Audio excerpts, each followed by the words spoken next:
Having a resilient mindset is important in work and home life, as it enables us to face difficulties and recover from setbacks so that we can achieve our goals.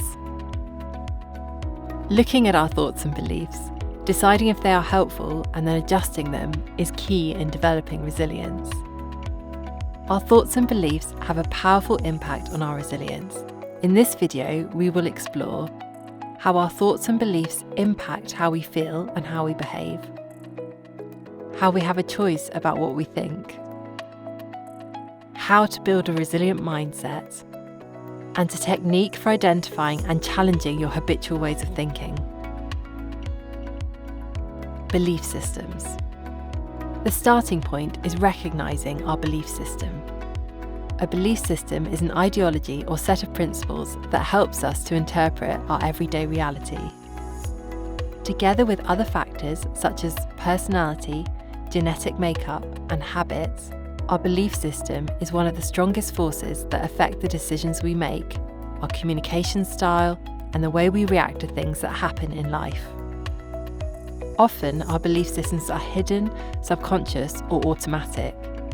Pausing to be curious about our driving beliefs allows us to discern not whether they are right or wrong, but whether they are useful. While we can't avoid or prevent negative experiences, we do have a choice in how we respond to them. The key to developing a resilient mindset is to become more aware of our thoughts and how they affect our behaviours when we are faced with challenges.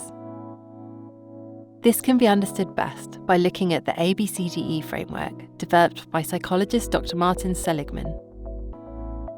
Seligman conducted research into the relationship between activating events, beliefs, and consequences or behaviours. He discovered that even though we may experience the same event as other people, our beliefs have a big impact on how that event affects us and shapes our future behaviours. Seligman posed that the first step to resilience is becoming aware of our thoughts and beliefs and noticing when they emerge. In the ABCDE model, A stands for activating event, which can be any event, real or imagined. B is the beliefs or thoughts someone holds about the event.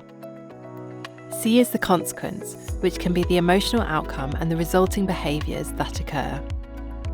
Imagine a scenario where on leaving a meeting room, a person overhears a colleague say, "I'm finding them really frustrating." Hearing that phrase, person A may interpret this comment as being directly about them. They may feel upset and think, "I'm not getting this. I don't think I'm good enough for this role and my colleagues don't rate me." Consequently, they may feel underconfident in front of their colleague, may stay quiet in future meetings, or avoid speaking to that colleague when they're struggling. Person B overhears the same comment.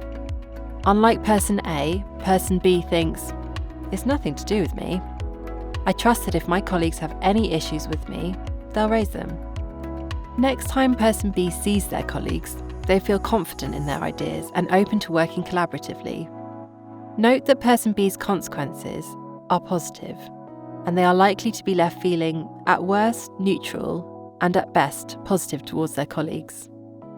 Our interpretation of events impacts significantly how we feel, and therefore how we behave. When under stress, we are more likely to default to more negative patterns of thinking. Yet even under pressure, we can choose how we think. So what can we do to address this? Using the ABCDE framework, the next step is to dispute unhelpful beliefs and replace them with a more resourceful interpretation of the situation. Person A would benefit from asking themselves, "Is this belief helping me?